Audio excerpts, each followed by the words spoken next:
tudo bem, pessoal? Sejam bem-vindos novamente ao nosso podcast V3 Business. Esse é um podcast que trata sobre temas super relevantes, temas ligados à área de administração, à área de negócios, à área de engenharia e sempre tentando trazer para vocês o conhecimento de pessoas especialistas em assuntos ligados a essas grandes áreas. Eu, Marco Antônio Ferreira, professor da Universidade Tecnológica Federal do Paraná e coordenador do MBA em Gerenciamento de Projetos, sou apresentador em conjunto com o professor Reginaldo Fidelis. Professor Reginaldo, por favor. Olá, espero que todos estejam bem. Bom novamente estar aqui presente nesse podcast no V3 Business Research. Hoje nós temos o prazer de convidar o querido amigo professor Rafael Henrique Palma Lima, professor adjunto da Universidade Tecnológica Federal do Paraná, com vasta experiência em engenharia de produção, pesquisa operacional, controle estatístico do processo, inteligência computacional. Ele vai nos guiar para uma conversa unindo teoria e prática em sua ampla experiência. Mas antes disso, deixa eu falar um pouquinho sobre o amplo currículo dele, mas vou fazer um resumo. Ele é graduado em Ciência da Computação pela Universidade Estadual de Londrina, obteve o título de doutor em Engenharia de Produção pela Escola de Engenharia de São Carlos, pela Universidade de São Paulo. Atualmente, professor adjunto do Departamento de Engenharia de Produção da Universidade Tecnológica Federal do Paraná, aqui do campus Londrina. É professor permanente do curso de pós-graduação em nível de mestrado em Engenharia de Produção da Universidade Estadual de Maringá. Atua como docente e pesquisador nas áreas de logística, gestão em cadeia de suprimentos, gestão de operações, inteligência computacional e gestão da qualidade. Esse é um pequeno currículo do nosso querido professor Rafael. Professor Rafael, todo profissional teve um insight no início da sua carreira. O que levou a sua paixão pela área da ciência da computação? E ao responder isso, por favor, se apresente também aqui para nós. Muito bem, então, bom dia a todos, né? Agradeço o convite por estar aqui no podcast. Eu gosto muito de conversar sobre esses assuntos que a gente vai debater hoje. Então, para quem, né, não me conhece, eu sou, né, como o professor Reginaldo, o professor Marco já me apresentaram, eu sou graduado em Ciência da Computação. E só que isso é uma coisa que parece que comigo esteve sempre, quase que desde sempre, né? Porque desde que eu era criança, eu lembro quando eu tinha, sei lá, uns 6 anos, a minha vontade era de pegar tudo quanto é coisa e desmontar. Então eu gostava muito de, tipo, eu ia na casa dos meus tios e falava assim, tio, tem algum rádio aí velho que eu possa desmontar lá em casa? Então eu sempre fui gostando dessa questão de dispositivos eletrônicos, tanto que por muito tempo eu até achava que quando eu chegasse na época do vestibular eu ia querer fazer engenharia elétrica, né? Por causa que eu gostava muito dessa questão de montar placas. Então eu assinava não, né? Eu comprava aquelas revistas, não sei se alguém que está assistindo vai lembrar da Aprendendo e Praticando Eletrônica, que daí vinha com os projetos. Aí eu lembro que eu fiz, né, um alarme pro meu quarto, para minha irmã não querer entrar no meu quarto, coisa desse tipo. Fiz um dispositivo de comunicação, então eu ficava fazendo isso, né? Então a minha adolescência, assim, por volta ali de uns 12 anos para frente, eu gostava de fazer esse tipo de coisa. Até que chegou numa época que meu pai comprou um computador, né? Ele foi lá no Paraguai, sei lá, era 1992, assim, comprou um XT. Do computador. Ele comprou um IBM XT, aqueles de tela monocromática, e pra mim aquilo ali foi a revelação, assim, eu achei a coisa mais incrível do mundo. Então eu mexia com aquilo, né? Era aqueles que você tinha que colocar o disquete pra botar no computador. Drive A ou B? Como que é? Drive A ou Drive B? Drive A e B, você tinha que ter dois, porque um era pro sistema operacional e o outro era pro programa. E, cara, por mais que fosse tudo textual só, né, tudo, né, interface, eu achava o máximo. Aí eu comecei a aprender a programar, na época eu comecei a programar em Pascal, não, eu acho que era Pascal que tava se usando, na época não tinha COBOL também. COBOL. Aí eu comecei a aprender um pouquinho de programação e tal, e aí na hora, né, foram passando os anos, aí eu falei, eu vou fazer ciência da computação, porque aqui na Universidade Estadual de Londrina, né, a gente tem tanto engenharia elétrica como computação, mas na hora ali eu falei, eu acho que computação vai ter mais a ver comigo. E eu acho que eu acabei acertando nessa escolha, porque, tipo assim, computação foi uma coisa que foi meio natural para mim. Quando eu entrei no curso, tudo fluiu muito bem, eu tive uma boa experiência ali no curso, né, E acabou abrindo muitas portas, né? Porque fazer ciência da computação naquela época, eu formei em 2004. Certo. Então, para quem estava formando em computação naquela época, não é que nem hoje, né? Que a gente tem pessoas que trabalham com computação em, né, qualquer lugar. Se você chacoalhar uma árvore, cai 3 programadores hoje em dia. Então, hoje em dia, naquela época já era muito mais difícil você achar mão de obra do que é hoje. E era mais um diferencial maior. Então isso acabou abrindo muitas portas. Mas aí depois, né, acho que a gente até vai discutir um pouquinho sobre isso. Aí eu parti para o mestrado em outra área. Eu fui para a área da engenharia de produção. Olha, só vendo uma coisa aqui, você falou que você se formou em 2004. Eu quase fui teu professor, viu? Ah, é Eu acho que em mesmo? 2002 eu dei aula de álgebra linear lá pro curso de computação na UEL. Mas eu tive álgebra Quase fui linear. teu professor. Foi com o professor Matias. Com o Matias. Com o Matias. Só que Então eu devo ter dado aula pra turma seguinte, olha só, viu? Verdade, porque foi assim, eu acho que eu tive aula de álgebra. Álgebra, se não me engano, na computação é no primeiro ano, então foi em 2001 que eu tive. Porque eu comecei em 2001 e terminei no final de 2004. E eu vejo assim, que esse relato é importante até para as pessoas que estão nos assistindo. Por exemplo, um jovem, uma pessoa que está optando, ou por uma pessoa que tem aqui seu filho, que está querendo optar por uma carreira profissional, para mostrar um pouco de como que as pessoas escolhem, né? Como que as pessoas chegam até a sua carreira profissional, como que as pessoas definem, que é um momento difícil, né? O que vai fazer de vestibular, qual que é a área que vai seguir, que normalmente é uma área que a pessoa segue a vida toda. Mas você não.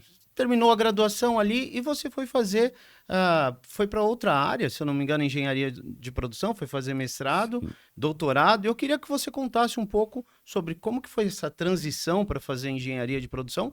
E também já vou aproveitar para perguntar, fazendo 2 perguntas, essa transição, e como foi estudar com o Carpinetti, que, enfim, você foi orientando dele. Para aqueles que não conhecem, Carpinetti é um dos autores mais citados na área de controle estatístico de processo, na área de qualidade. Então, para aqueles que são da engenharia de produção e eventualmente estão nos assistindo, provavelmente vão estudar esse autor. Enfim, Rafael, conta um pouco dessa história para a gente. Já aproveitando, incrementando um pouquinho, ao contar, você estava naquele início da graduação da engenharia da computação que estava no boom, e você foi direto para mestrado, doutorado, mudou de área.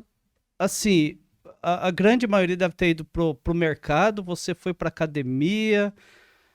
Sim, aconteceu isso mesmo. Na verdade, a maioria dos meus colegas foram para empresas, né? Tanto que hoje, naquela época, quando eu formei em 2004, eu estava também naquele boom de novas empresas de tecnologia, porque naquela época o mercado não é igual hoje, em que a gente tem grandes empresas de tecnologia de informação já consolidadas, né? Hoje a gente está com o mercado mais assim. Naquela época ainda tinha tudo, não tinha grandes empresas como a gente tem hoje, então pequenas empresas tinham chance de crescer de uma forma muito mais fácil do que hoje, né? Então muitos amigos meus abriram empresa, e na verdade o que aconteceu naquela época comigo é que quando eu estava no último ano do curso de Ciência da Computação, eu entrei numa empresa incubada na Intuel.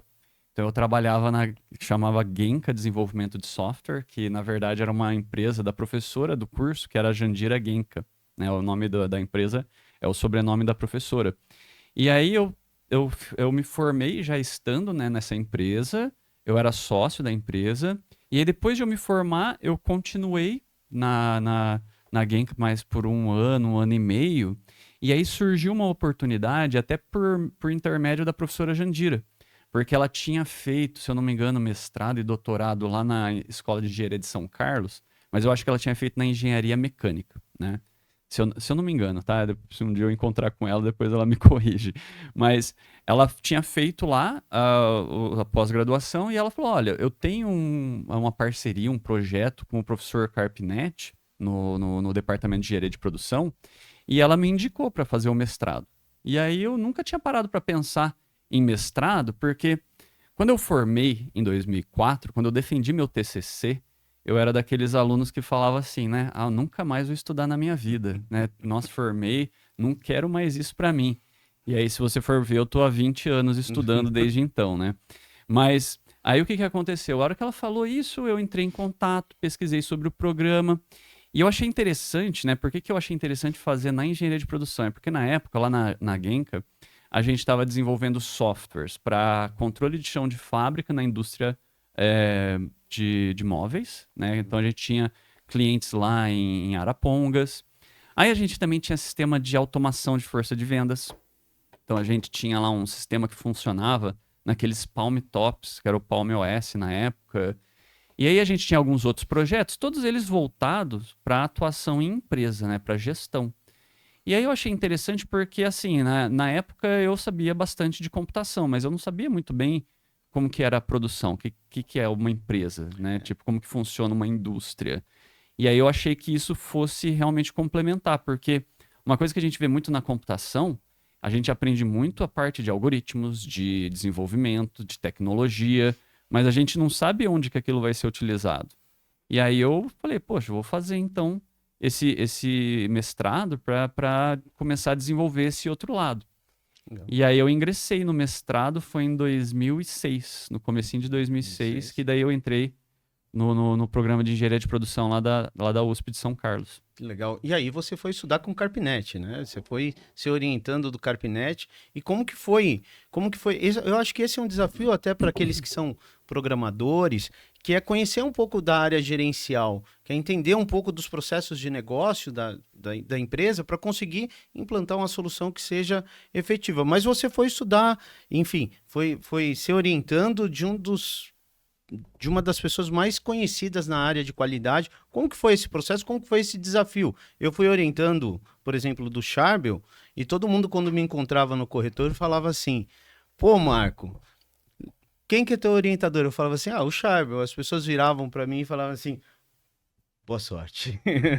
Eu olhava e falava, mas por quê? Aí depois eu fui entendendo o currículo dele, os desafios que iam vir, porque eu estava entrando numa linha de pesquisa, que era uma linha de pesquisa complexa, enfim, que me deu algumas possibilidades. Por isso a pergunta aí do Carpinet. Então, na verdade, quando eu entrei no mestrado, eu acho que eu dei muita sorte na vida com relação a isso, porque a minha experiência de mestrado e doutorado com a orientação do professor Carpinet foi muito boa, porque ele é um professor que ele conduz a pesquisa de um jeito mais leve, então ele não fica impondo tantos prazos e horários, e você tem que cumprir horário, Não, ele, na verdade, ele define objetivos de uma forma mais ampla e você tem que entregar. Então, como eu também sou uma pessoa, eu me considero uma pessoa um pouco autodidata, eu gosto de trabalhar com autonomia e eu me adequo bem a esse tipo de trabalho. Eu não sei se isso seria para todo mundo, mas eu me adequo bem quando alguém define para mim, olha, você tem que fazer isso, né? Esse é o seu objetivo amplo. Eu consigo criar um plano para chegar nesse objetivo. Então, eu acho que para mim a experiência de orientação com o Carpinet, tanto no mestrado como no doutorado, depois vou fazer com ele o doutorado também, foram muito boas, porque o nosso jeito de trabalhar se casa muito bem, né? Legal. E aí você colocando um outro ponto aqui, você trabalha muito com pesquisa operacional, com análise de dados, com programação, que são áreas, enfim, são áreas correlatas, mas eu gostaria que você colocasse para a gente aí um pouco da conexão entre essas áreas, né? Talvez até explicar o que é a pesquisa operacional, um pouquinho do que seria análise de dados, porque a gente tem pessoas de diversas áreas aqui. E qual é a relação dessas grandes áreas com a área de gestão, com a área da administração, com as empresas? Por que uma empresa tem que entender o que é pesquisa operacional? Qual a importância, por exemplo, da análise de dados para uma empresa nos dias de hoje? Então, eu vou até contar um pouco de como que eu cheguei nessas áreas, né? Legal. Porque, na verdade, quando eu entrei no meu mestrado, eu não trabalhei com nada disso. Eu trabalhei com sistemas de medição de desempenho, né, no mestrado. Então, eu trabalhei principalmente com Balance Scorecard, com aquele Prism, né? Para quem entende da área de medição de desempenho, existem frameworks. Uhum. E aí, o que foi interessante, né? Para mim, eu estava na computação, então tinha aquela mentalidade de, olha, tudo tem um algoritmo, tudo tem um passo a passo, tudo pode ser transformado talvez no modelo matemático. E quando eu fui para essa área de medição de desempenho, eu fui me dar conta que, na verdade, a maioria das coisas não são assim. E isso, para mim, foi uma coisa que abriu os olhos para a área de gestão. Porque enquanto a computação ela é mais formal, a gestão, ela lembra um pouco mais até de arte. Como se fosse uma habilidade, uma arte que as pessoas têm, mas não é uma arte também aleatória. É uma arte que você precisa de fundamentos e de repertório. Você precisa ler, você precisa entender um pouco sobre como é que você vê uma estratégia de uma empresa, como que você converte essa estratégia em indicadores.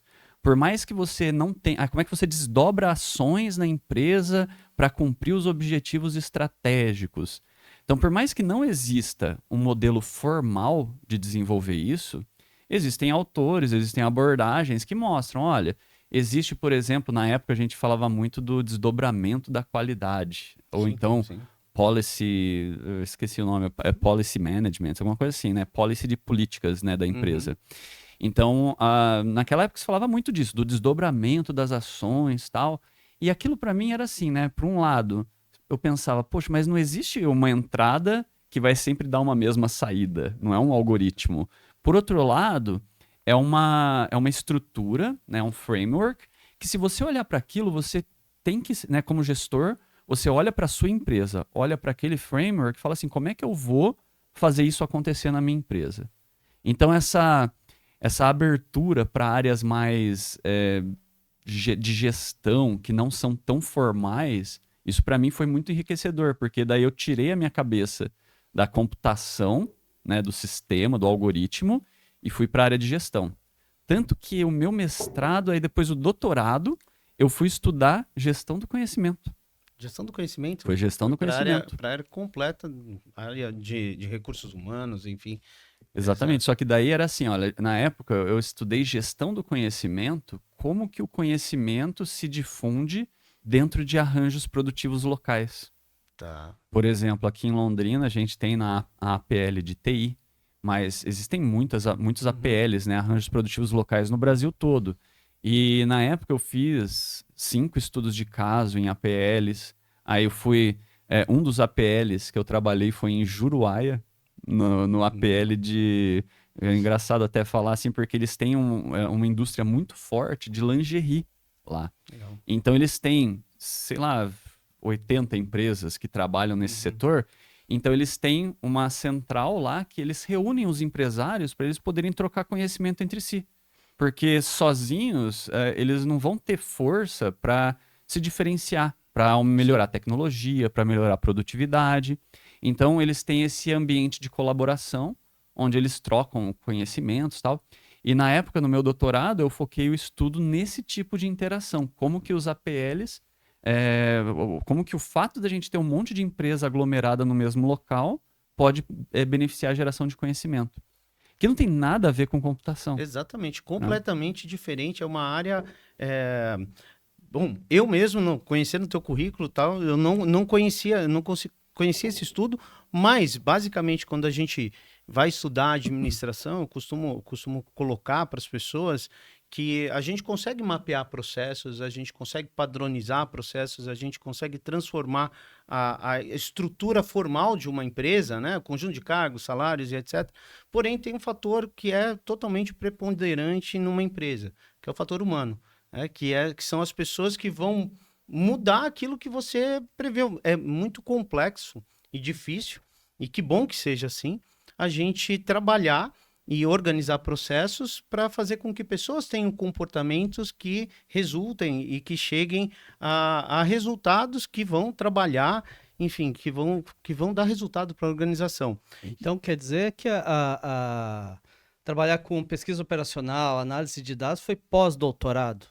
Aí você fez o casamento com a computação, que já tinha uma certa afinidade...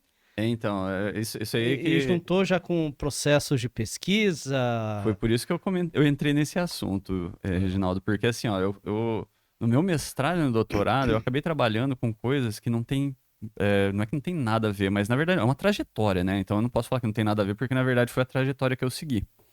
Mas a área de pesquisa operacional, ela na verdade também está comigo desde a graduação. Por quê? Porque quando eu trabalhei no meu TCC em 2003, 2004, eu trabalhei com roteirização de veículos. Então lá atrás eu já trabalhava com isso. Tanto que quando eu pensei em fazer mestrado, uma das áreas que eu pensei em ir era para a área de otimização. Foi uma das primeiras coisas que eu considerei. Mas eu acho que esse hiato, né, da pesquisa operacional que eu tive entre a graduação até o pós-doutorado, né, isso aí foi interessante para eu desenvolver essas habilidades de gestão. Mas quando eu fui para a área de... quando eu estava terminando... Na verdade, assim, vamos dizer, vamos ser bem honesto aqui, foi no começo do doutorado, né, eu estou lembrando aqui, eu comecei a dar aula, né, eu dava aula em universidade particular à noite, e aí eu fui contratado para dar aula em 2 disciplinas, em controle estatístico da qualidade e pesquisa operacional. E aí que eu comecei a desenvolver, por isso que em paralelo ao doutorado, eu continuei desenvolvendo as habilidades de pesquisa operacional. Então eu ensinava programação linear, ensinava modelagem, ensinava simplex, toda aquela coisa, né? Então eu continuei mantendo essa mão ali, esse pé na pesquisa operacional e ao mesmo tempo fazendo doutorado nessas áreas de gestão, né? Tanto que daí quando eu formei, aí eu continuei dando aula em universidade particular por um tempo, continuei dando aula de pesquisa operacional, continuei dando aula de gestão da qualidade. Aí eu dei aula de logística, gestão de cadeia de suprimentos, eu dei aula até de álgebra linear, tá? Então, assim, quando a gente dá aula em particular, a gente acaba pegando uma variedade maior de disciplinas, né? Mas sempre mantendo esse pé em PO, em pesquisa operacional, e também em qualidade. Que daí que surgiu, inclusive eu até falo para vocês que qual é a disciplina que eu mais dei na vida, desde sempre? Controle estatístico da qualidade, porque foi a primeira disciplina que eu dei e até hoje eu dou essa disciplina, desde 2008, assim, eu acho que eu dou essa disciplina. E, por favor, Não, Reginaldo. eu acho que essa diversidade é que faz toda uma diferenciação na sua formação, né? Que você trabalha tanto nessa área de gestão, com essa área da programação, essa área de análise de dados, essa área de pesquisa operacional, você consegue juntar tudo isso muito bem. Na logística, na cadeia de suprimentos, na gestão da qualidade.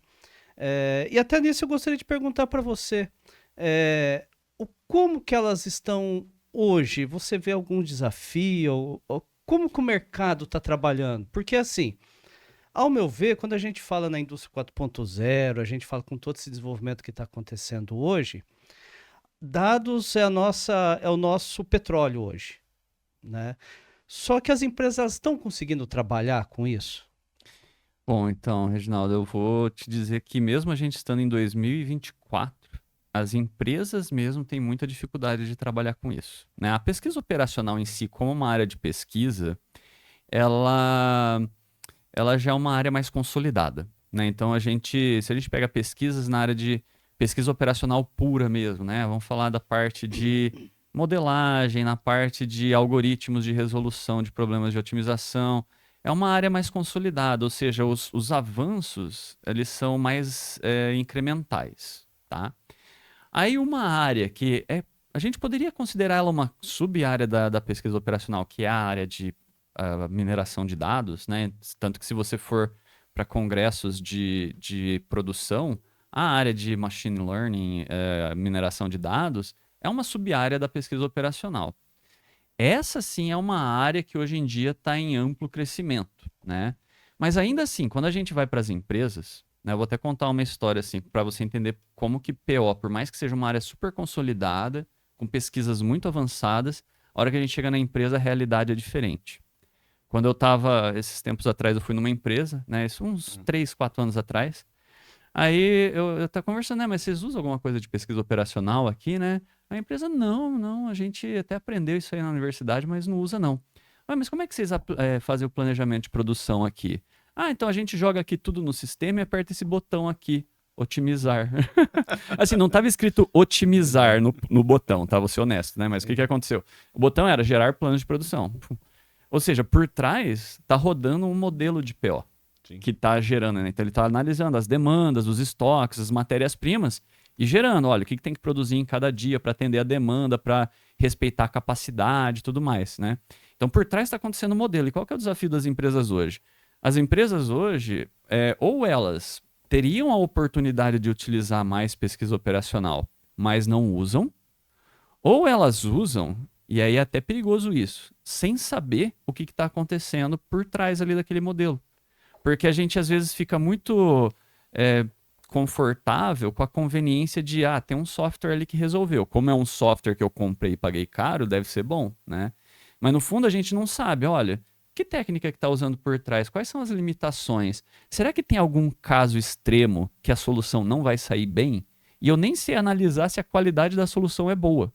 Então a empresa ela cai naquela situação que ela, olha, beleza, apertei OK, então o que saiu, saiu, nem vou criticar. Então essa é uma dificuldade que a gente tem hoje nas empresas na área de PO. Porque nas empresas, tipo assim, por mais que existam muitos pesquisadores que entendam de PO, quando você chega na empresa, se tiver uma pessoa que entende um pouquinho, já é demais. Isso em empresa grande, tá? Em empresas pequenas, você não vai achar ninguém. Então, quer dizer que, de um lado, a gente tem toda essa tecnologia, todo esse conhecimento, por outro lado, as empresas não conseguem absorver esse conhecimento. Esse é o maior desafio. Tipo, como é que a gente pega o conhecimento da universidade e traz para a empresa de uma forma que a empresa vai utilizar e se beneficiar? Porque assim, olha, hoje eu sempre falo isso para os meus alunos, mas na minha empresa eles não usam isso. Mas por que a gente tem que usar? A minha hipótese é que nas empresas, tipo assim, só não tem, tipo assim, as empresas não estão falindo pela falta de uso de PO, porque na verdade ninguém usa. Então tá todo mundo no mesmo nível. Então, na medida em que algumas empresas se tornarem excelentes operacionalmente, ou seja, elas conseguirem melhorar a sua eficiência utilizando modelos de otimização, elas vão se destacar tanto que as outras empresas ou vão ter que pelo menos chegar no nível desses que foram primeiro, ou elas vão ficar, vão ser ineficientes, vão acabar ficando para trás, tendo até que mudar de negócio ou sair do mercado. É bastante interessante isso, porque assim tem todo um sistema por trás, mas não se existe o entendimento que se tem por trás. E realmente, se você não entender minimamente o que está acontecendo, você não consegue entender exatamente o resultado e interpretar corretamente esse resultado. Isso pode gerar interpretações enviesadas, né? É bastante complexo. Eu acho bastante interessante também, por exemplo, hoje tem vários softwares, várias coisas ali que te oferecem dashboards. Só que eles, assim, normalmente se pega todas aquelas informações e eu faço o que com aquilo tudo? Então, assim, não basta você ter a informação se não souber manipular aquela informação. Então, quando a gente entra nessa questão de dashboards, na verdade, dashboards são mais comuns nas empresas, né? Principalmente porque hoje tem ferramentas, né, que automatizam a geração de dashboards. E é uma coisa que para gestor, né, para tomador de decisão, é muito interessante você ver um gráfico assim, por exemplo, olha, qual produto que tem mais problema na minha empresa? Aí você pega e faz uma análise de Pareto e você vai ver que, sei lá, 30% de todos os problemas é só nesse produto. Então a gente vai lá e vai melhorar aquele produto. Então esse tipo de coisa, dashboard é muito bom, né? Então os dashboards, eles têm essa vantagem de não... Eles não são complexos, né? É uma vantagem isso, mas eles são sofisticados o suficiente para ser interessante para tomada de decisão. Só que daí eu entro numa outra limitação que muitas empresas têm, que é a falta de conhecimento de estatística, né? A falta de conhecimento de o que é uma distribuição de probabilidade, por exemplo. Porque o que acontece? Tá? Eu já vi isso acontecer algumas vezes. Por exemplo, olha, esse mês deu 1,2% de defeitos na empresa. No mês que vem deu 1,4%. Então aumentou. Meu Deus do céu. No outro mês deu 1,1%. Ah, melhorou. Aí no outro mês deu 1,2%. Ah, piorou, meu Deus do céu. Aí no outro mês deu 1,3%. Piorou de novo. Aí deu 1,2% no outro mês. Melhorou. Na verdade, se as empresas tivessem visão de estatística, eles iam perceber que, na verdade, ao longo desses meses que eu falei, estava tudo girando em torno de 1,1%, 1,2%. Ou seja, está tudo estável. Então, existe uma dificuldade de interpretar dados estatísticos, de você olhar para um fenômeno e analisar ele como uma distribuição de probabilidade e decidir, por exemplo, olha, se a gente estava girando em torno de 1,2% de defeitos e de repente deu 2%, poxa, aí é uma causa especial. E aí que entra aquele tipo de conhecimento de carta de controle estatístico de processos, que também é uma outra área que, por incrível que pareça, muitas empresas não têm conhecimento ou elas simplesmente fazem de uma forma intuitiva, sem entender o que está acontecendo. Então, só finalizando a questão dos dashboards, né? Então, os dashboards, eles são muito bons para visualizar os dados como eles estão. Mas para fazer inferências estatísticas, seria importante que esses dashboards eles incorporassem também a evolução dos dados ao longo do tempo. Colocar, por exemplo, intervalos de confiança, limites de controle, para verificar se, olha, as flutuações que a gente está tendo, será que elas são naturais? Ou seja, aquilo que seria o esperado? Ou será que é uma coisa especial que aconteceu? Então, os próprios dashboards, né? Até um projeto que eu fiz com uma empresa, que a gente estava fazendo dashboards e não conseguiu incorporar intervalo de confiança no dashboard. Então, as próprias grandes empresas que fazem dashboards, elas não fornecem esse tipo de funcionalidade. E, enfim, é nesse nível que a gente está em 2024. Então, a gente tem, de novo, né? A gente tem um monte de conhecimento de otimização, um monte de conhecimento de estatística, mas na hora que a gente chega do dia a dia, é como se desse conjunto de conhecimento a gente só estivesse usando 10%. Ou até menos, né? A gente tem toda uma complexidade dentro de empresas e às vezes a empresa fica buscando, e é natural que isso aconteça, a resolução do problema mais evidente. Ela fica tentando vender, ela fica buscando a produção e ela às vezes não consegue, ou os gestores às vezes não conseguem olhar para o processo. E eu imagino hoje essa complexidade para quem trabalha com dados, né? Se você pegava antes, eu estou falando, era pré-indústria 4.0, que a gente já tinha dificuldade de encontrar um banco de dados e conseguir trabalhar estatisticamente esse banco de dados, às vezes por falta de dados, por falta de informação, por informações não coletadas de forma igualitária. Eu imagino hoje, com a complexidade, com o volume de dados que está sendo fornecido para organizações, você vai pegar, por exemplo, uma empresa que tem um aplicativo desses de CRM dentro do celular, que está colocado para a gente, gera um volume de dados gigantesco. E se você não trabalha com esse volume de dados, você fica simplesmente coletando informações e não tendo um volume, um ponto para tomar decisão de forma bem eficiente. Eu queria que você comentasse um pouco sobre esses desafios. Você falou um pouco da estatística, agora eu gostaria que você falasse um pouco de como que você vê o papel da estatística para os dias de hoje, para o aluno, para a pessoa que está sendo formada, ou até mesmo para um gestor. Que às vezes a pessoa está ali, se formou há algum tempo, fala assim, não tem que entender desse negócio de estatística, que é muito... Enfim, eu fiz administração, tá? Então, às vezes a gente olhava e falava assim, para que estudar estatística? Bom, eu achava super importante, mas eu gostaria que você colocasse um pouco dessa importância até para o profissional de programação também. Então, na verdade, para mim, a estatística ela deveria ter um foco maior até no ensino básico, sabe? Quando a gente está no segundo, lá no colegial ali, né? Depois que passou o ensino básico e tal, tinha que ser ensinado com um pouco mais de cuidado, até porque a estatística em si, ela é muito utilizada no nosso dia a dia. Então, toda hora a gente vê notícias assim, olha, 40% das pessoas fazem X, mas... ninguém para pensar, beleza, mas como é que foi esse estudo? Como é que foi a segmentação dos dados? Tipo assim, cadê a base original? Será que eu conseguiria chegar nesse mesmo número? Que outros números eu poderia tirar dessa base?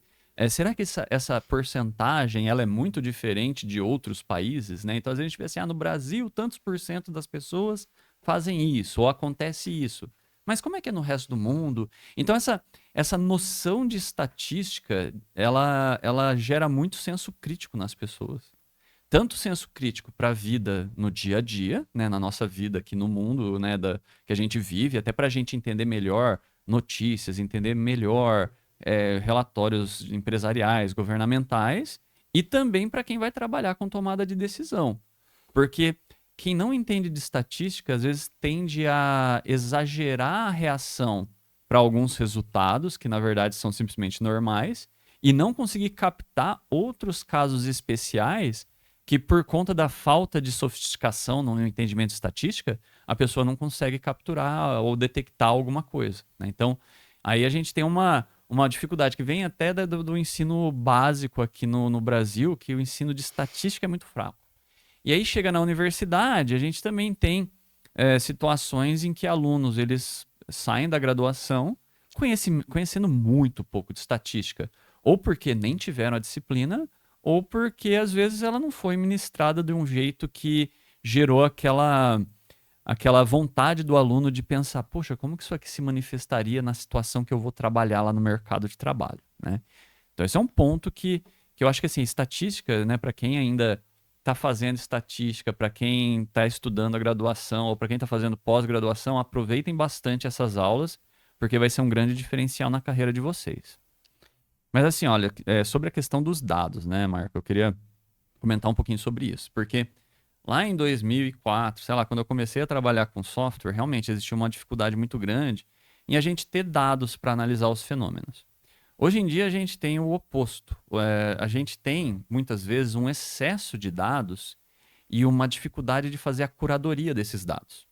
Por exemplo, nas indústrias, né, a gente tem muitos equipamentos que são automatizados. Por exemplo, tem um aluno que recentemente eu vi o trabalho dele, que ele está trabalhando com dados de manutenção numa fábrica. Então a fábrica tem 20 equipamentos, cada máquina vai gerando lá dados de sensores a cada não sei quantos minutos.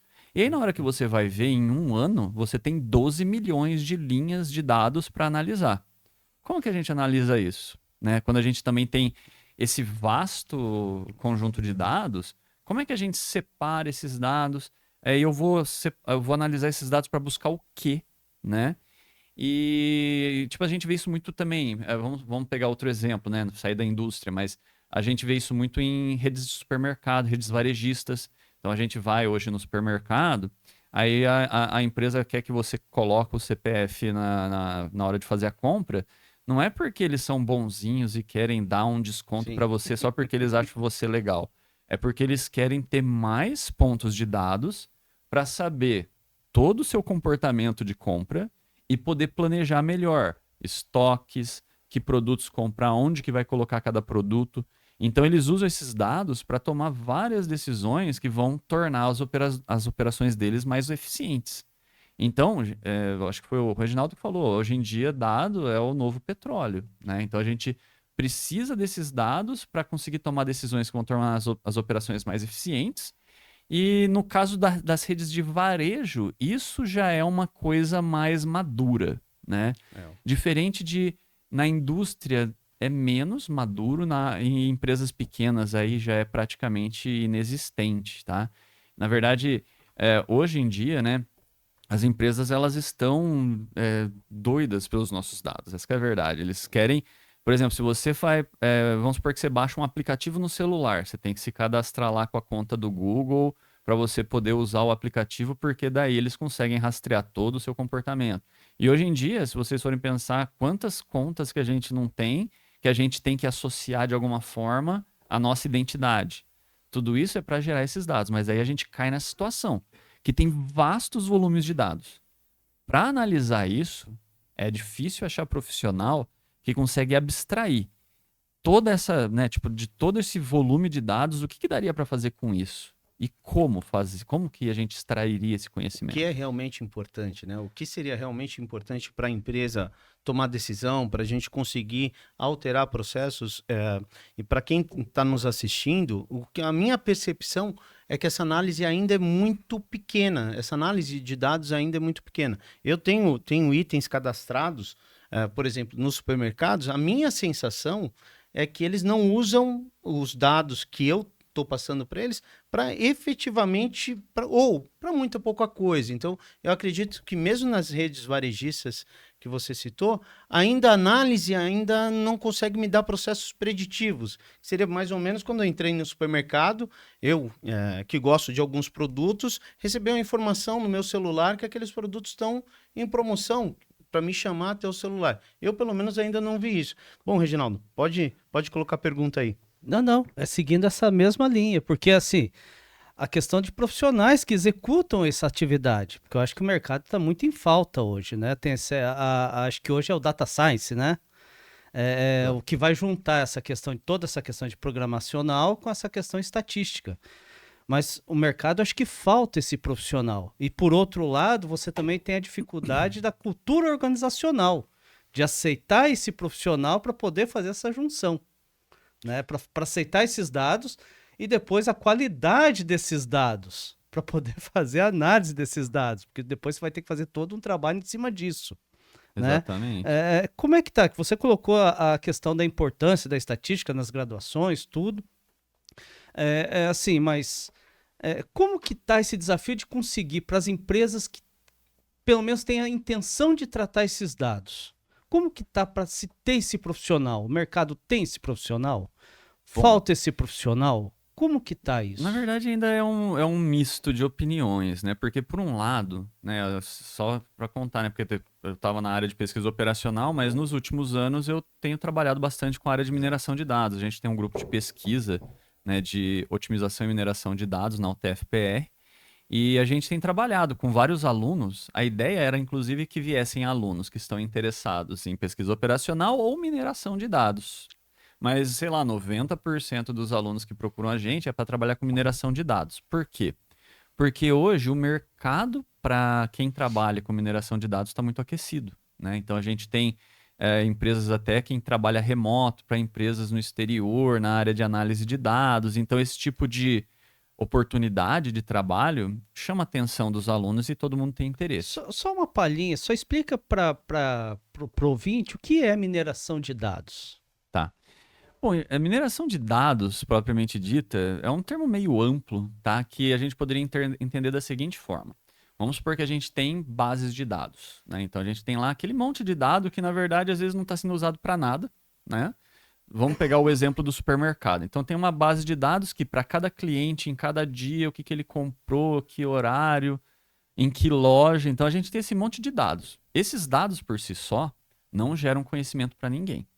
Para a gente extrair algum tipo de conhecimento, a gente precisa minerar esse conhecimento nos dados, né? Então a gente precisa pegar essa base, preparar ela de alguma forma e aplicar algoritmos. É aí que entram os algoritmos de machine learning para fazer classificação de clientes, para fazer predição de compra, para fazer segmentação de clientes.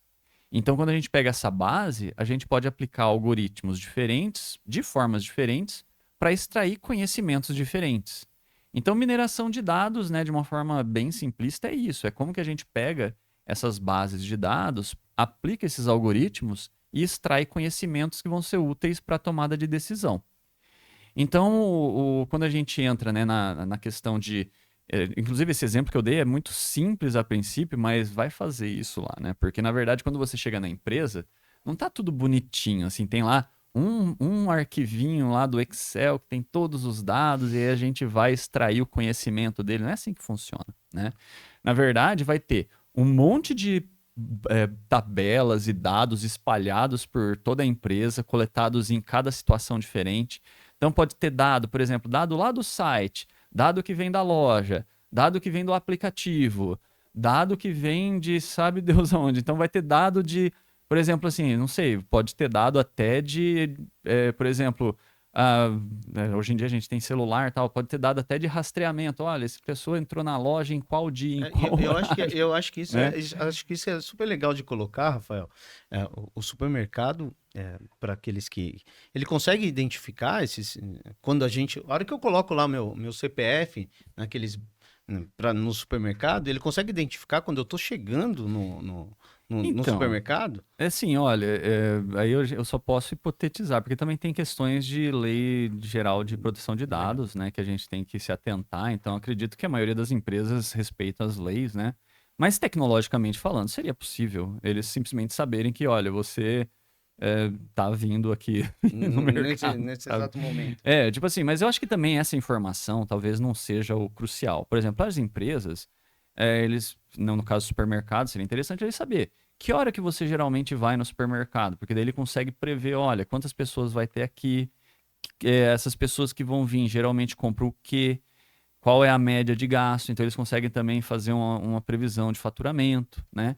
Mas assim, o que acontece, o maior desafio hoje, né, com relação aos dados, é que a gente tem esses dados espalhados e aí a gente precisa conseguir juntar eles de um jeito que vai permitir a aplicação da mineração de dados. Quando a gente vai fazer a parte de mineração de dados, a aplicação dos algoritmos em si, é a parte fácil, é a parte alegre.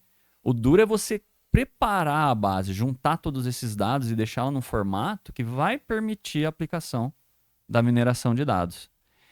E aí que falta, a gente estava falando da questão de pessoas para trabalhar nessa área, é aí que entra a dificuldade, porque a gente tem lá o nosso grupo de pesquisa de mineração de dados, que todo mundo está querendo...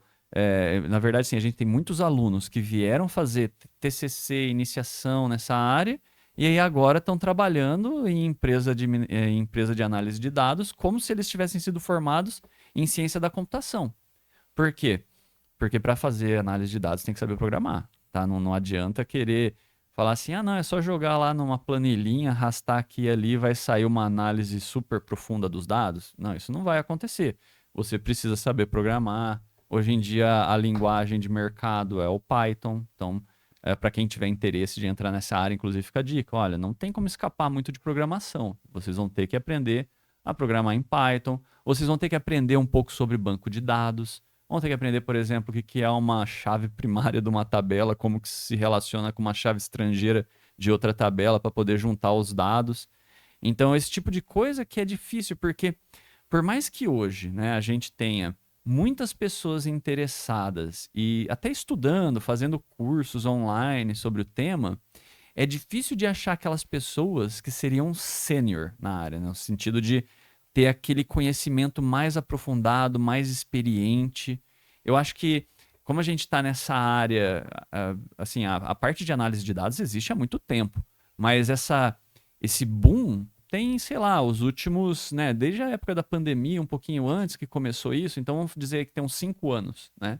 Então é uma área muito nova para a gente também ter essa grande quantidade de pessoas muito experientes no assunto. Então acho que ainda vai demorar uns 10 anos para a gente chegar num ponto de ter pessoas que são muito experientes e que têm um repertório enorme de técnicas de análise de dados para ajudar, né, as empresas a conseguir extrair conhecimento de forma efetiva das bases de dados, porque pior do que não extrair conhecimento da base de dados é extrair desconhecimento, tá? É você extrair um conhecimento errado, porque daí você vai, em vez de você não tomar nenhuma decisão, você vai tomar a decisão que é errada. Indicada por uma estatística ainda, né? Indicada por uma pessoa. Eu acho que essa é uma linha importante para as pessoas, para frisar para as pessoas, que você citou, mas eu queria reforçar.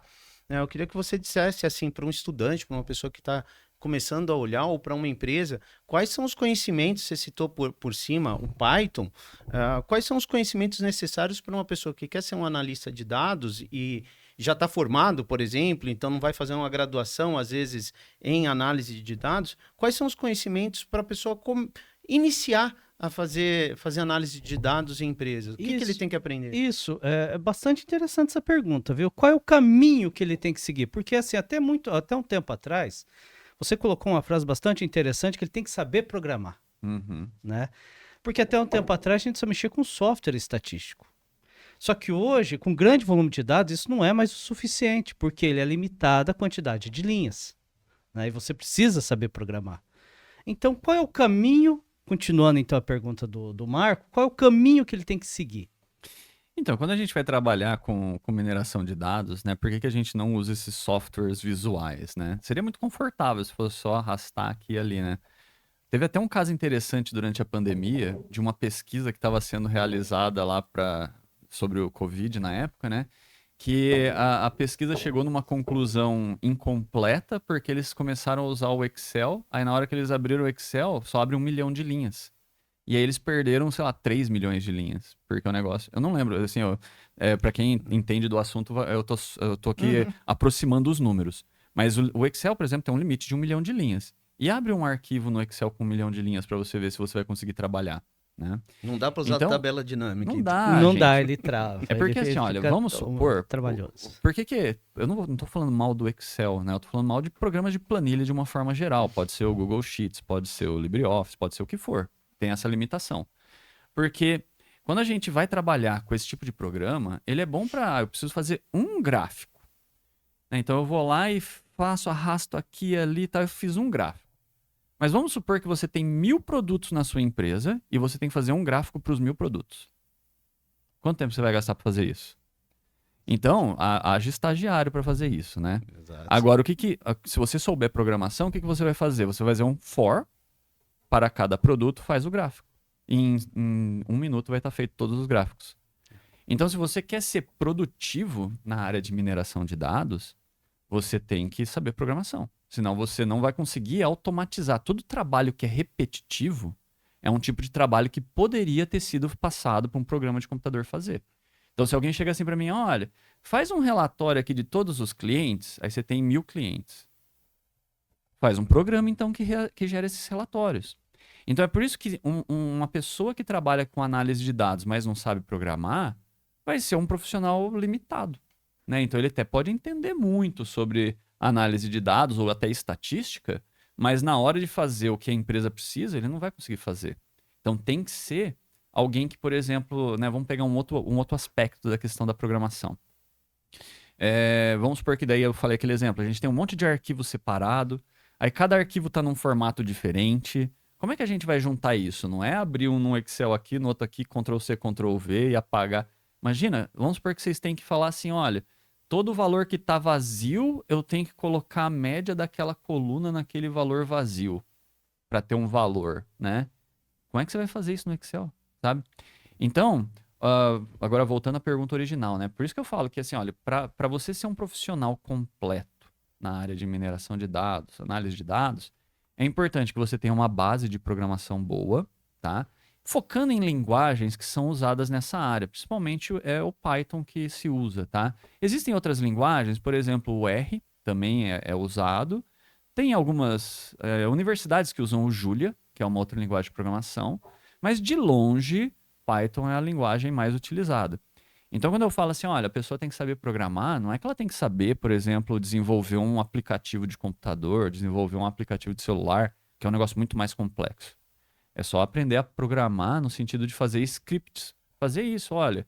Se eu fiz isso para um cliente, eu quero fazer para 1000, para 10 mil, para 1 milhão, é só por dentro de um for que o programa faz para você. Né? Então é esse nível. Então a programação é muito importante. Então eu acho que para quem quer começar na área de mineração de dados, aprenda Python. Existem dezenas de cursos gratuitos no YouTube de Python para mineração de dados gratuitos. E para quem também, às vezes, quer talvez um material mais... que passou por uma curadoria um pouco melhor, também tem alguns cursos pagos, né? Aí tem outras áreas que são importantes, né? A área de estatística é muito importante, porque muitas das técnicas de mineração de dados, elas são embasadas na estatística. Então, entender estatística vai ajudar você a entender também melhor a técnica que você está aplicando. E ajudar a entender o que saiu de resultado lá no final. E aí eu colocaria, né, é interessante às vezes entender um pouco de banco de dados, tá? Mas aí já não é mais tão obrigatório, é uma coisa que vai te dar um diferencial. Por exemplo, na área de banco de dados e na área até de web services também, é importante quando você vai trabalhar com a implantação de sistemas. Então, você vai fazer o deploy de um sistema de mineração de dados. Então, você vai ter que colocar isso num servidor que vai se conectar com bases de dados para extrair esses dados automaticamente, rodar os modelos, gerar as respostas, mandar essas respostas para um dashboard, né?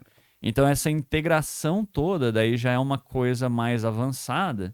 Então, quem também entender de servidores, de banco de dados, de back-end, né? Principalmente a parte de back-end de servidor, vai ter um grande diferencial no mercado de trabalho. Legal, legal. Eu gostaria que, eu acho que pode ter alguma pessoa que está assistindo a gente, ou tem várias pessoas que vão assistir, que estão pensando assim, poxa, mas eu queria entender quais são os resultados. Eu queria que você desse um exemplo, por exemplo, de uma empresa que aplicou mineração de dados e que tipo de resultado que ela conseguiu obter. Eu conheço algumas empresas, vou citar aqui um exemplo, o caso de um cassino americano, que ele conseguia, por exemplo, entender que se tinha muita fila num caça-níquel, ele conseguia mandar uma mensagem em tempo real para a pessoa que estava ali no caça-níquel e conseguia mandar aquela pessoa para outro ambiente. Ele falou, tem um desconto no restaurante, etc. Ou saber qual é o perfil do cliente, mas eu queria que você dissesse para a gente exemplos de uma ou outra empresa que já adotou a mineração de dados e quais são os resultados que ela obteve. Os casos mais famosos que a gente tem, a gente pode pegar, inclusive, das empresas que são quase que precursoras, né, da mineração de dados, que é a Amazon, né? Então, a Amazon tem aquele caso famoso que eles falavam assim, que eles vão enviar o produto para você antes de você comprar. Já ouviu dessa Não, história? nunca tinha ouvido. Então, é assim, isso aí era o clickbait, né? A notícia para você clicar em cima era assim, né? Nossa, o Amazon ele já sabe o que você vai comprar antes de você comprar, porque eles analisam o seu histórico, o seu histórico de compras e eles conseguem prever, olha, então provavelmente o Marco precisa de tal coisa, então eles vão enviar antes de você comprar. Mas não é bem assim, tá? Na verdade, quando a gente lê a notícia mesmo, é qual que é a ideia, né? Então eles estavam fazendo, como eles têm vários centros de distribuição, né? Então eles estavam fazendo assim, movimentações de estoque para mais próximo de regiões em que eles sabiam que os clientes iam precisar daqueles produtos, usando mineração de dados, usando análise preditiva, né? Então assim, eu tô até falando isso porque pode ser que vocês ou alguns dos ouvintes um dia caiam, né, com essa notícia. O Amazon está mandando o produto para você antes de você comprar. É quase isso, mas não é bem isso, né? Porque hoje em dia a gente tem essas notícias com chamadas bombásticas para a pessoa clicar na notícia, né? Mas quando você vai ver, na verdade, é um negócio um pouco diferente, mas ainda assim muito interessante. Por quê? Porque aí a empresa ela está se antecipando. Então quer dizer que eles conseguem oferecer um prazo de entrega muito menor, eles conseguem dimensionar quantos motoristas, quanto de espaço, né? Eles conseguem dimensionar tudo de uma forma mais antecipada e deixar, ao mesmo tempo, a operação deles mais eficiente, com menor custo, e oferecendo um nível de serviço melhor para o cliente, que no caso aqui seria o prazo de entrega, por exemplo, aquelas entregas de dia seguinte, sabe? Ou até no mesmo dia, dependendo da cidade. Então, esse é um exemplo de aplicação de mineração de dados, né? Então, a gente tem vários outros exemplos clássicos, por exemplo, na área de aviação. Né? Então, por exemplo, olha, como é que a gente sabe quanto que. Né? Isso é um pouquinho até de. A gente pode achar ser ético ou antiético das empresas, né? Mas como que a empresa sabe quanto que ela vai cobrar pela passagem, sendo tão antes, né, lá do momento da viagem?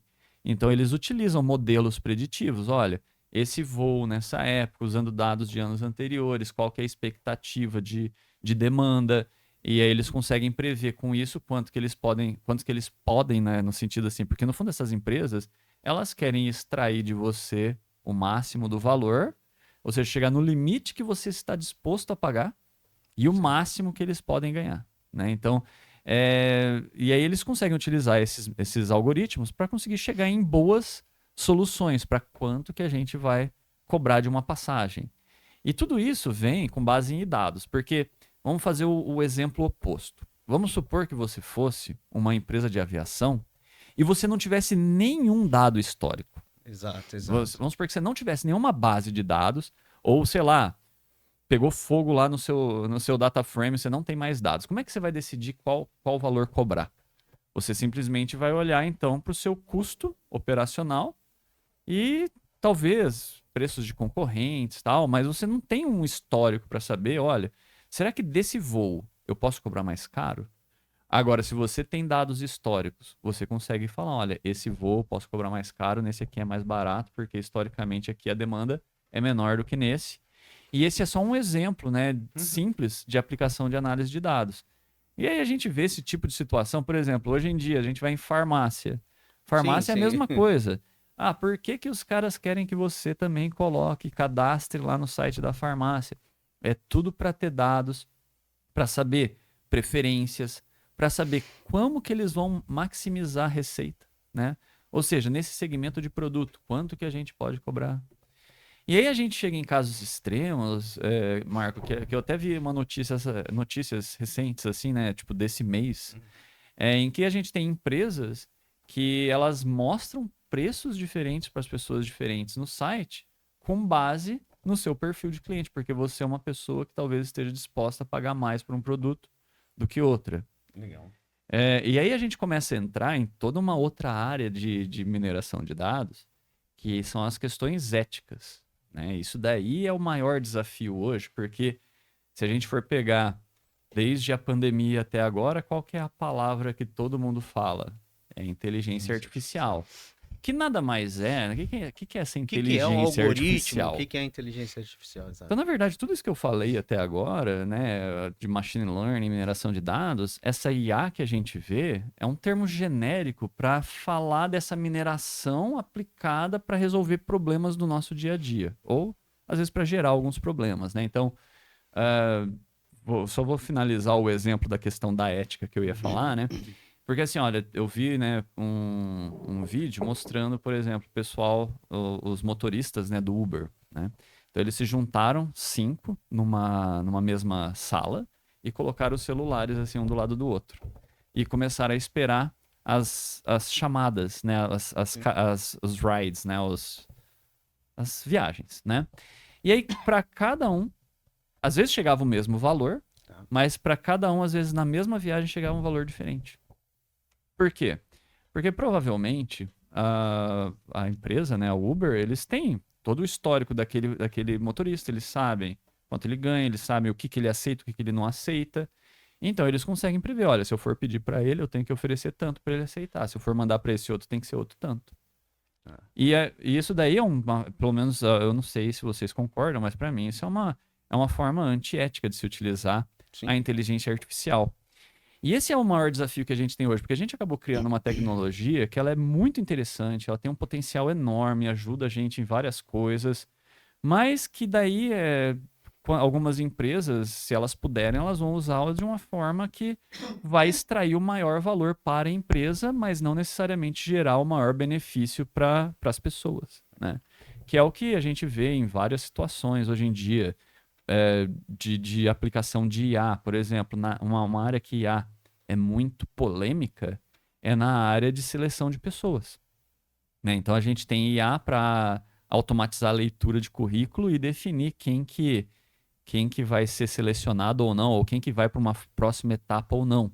E isso na verdade, é uma das áreas que a IA é mais aplicada, usada, né? E que gera muito debate, porque o que são esses modelos de IA, na verdade? Esses modelos de IA, eles não têm inteligência, tá? Essa que é a verdade. Na verdade, eles são treinados a replicar decisões que tem lá numa base de dados, né? Então, como é que ela é treinada? Você pega uma base de dados histórica de um monte de currículo e o que aconteceu com aqueles currículos. Então, você treina um algoritmo a continuar replicando esse tipo de análise que no passado tinha sido feito por um especialista e agora está sendo feito por uma IA. Só que daí, essa IA, ela simplesmente vai estar replicando, possivelmente, até alguns preconceitos ou alguns julgamentos que as pessoas tinham no passado, ela vai continuar perpetuando isso. Então, essa área de ética no uso da inteligência artificial, para mim, é o grande desafio hoje em dia. Como que a gente vai conseguir transformar essa IA em algo que vai realmente beneficiar as pessoas e não simplesmente tirar toda a privacidade, talvez prejudicar algumas pessoas, né? Então, como é que a gente vai fazer isso? Porque a IA, hoje em dia, ela não é regulamentada. Então, a gente está à mercê do que as grandes empresas estão fazendo com a IA. E compilando então essa última fala que você fez, você como professor de MBA, professor de graduação nas engenharias, de mestrado, tudo, qual a importância que você vê então de tudo isso, toda essa discussão na engenharia, no MBA, nos mestrados? Então, hoje em dia a gente vê muitos mestrados e muitos MBAs, especializações surgindo na área de mineração de dados, né? Então, isso demonstra a importância dessa área, né? Na verdade, assim, essa área é tão grande que mesmo quem não estuda mineração de dados e IA tem que entender sobre isso, né? Por exemplo, no nosso MBA de gestão de projetos, né? A gente tem, apesar de a gente não ter disciplinas na área de mineração de dados, porque não é o foco, eu tenho certeza que nós temos alunos que trabalham nessa área. E é interessante a gente entender como é que funciona um projeto na área de mineração de dados. Então, isso digamos, é um enfoque que pode ser dado. Como é que a gente gerencia recursos humanos que vão trabalhar com mineração de dados? Como que a gente faz um cronograma, tal? Então, a gente tem essa vertente, né, de gestão de projetos de mineração de dados. E também a gente tem a vertente da execução dos projetos de mineração de dados, que daí tem a parte técnica. Então a gente vê, por exemplo, em mestrados, né? Nos mestrados na área de engenharia da computação e de engenharia de produção, tá chegando muito aluno querendo falar, eu queria trabalhar tal problema da minha empresa usando mineração de dados. Por quê? Porque às vezes a própria pessoa ela não entende ainda muito bem sobre mineração de dados, nem sabe o que, que envolve uma pesquisa, mas ela sabe, poxa, tem aqui a base de dados, eu sei que dá para extrair conhecimento aqui. Então, como é que a gente pode fazer isso? Então, eu acho que a gente ainda está nessa fase, não só no Brasil, mas no mundo inteiro, de criar, de educar essas pessoas que no futuro vão ser os especialistas em análise de dados, né? Então, por isso que a procura por mestrado na área de análise de dados está muito grande. As procuras nos MBAs e especializações também está muito grande. E as próprias pessoas que trabalham nessa área, elas provavelmente não se sentem satisfeitas com o próprio conhecimento que elas têm. Então, eu mesmo não sinto, assim, por mais que eu esteja orientando mestrados nessa área, eu esteja pesquisando, publicando artigos, eu não sinto que eu sei o suficiente. E a gente está nessa fase ainda de crescimento. Então é uma coisa muito maior, assim, que ainda vai... Eu acho que a gente vai ter uma explosão na quantidade de pessoas que entendem sobre esse assunto e conversar sobre análise de dados vai ser uma coisa relativamente comum daqui a alguns anos. Vai ser tipo um assunto que as pessoas conseguem debater mais naturalmente. Legal, legal. Então, aí você citou algo que a pessoa está trabalhando ali com mineração de dados, está executando. Eu percebi também, e eu não sou um grande conhecedor dessa área, tá?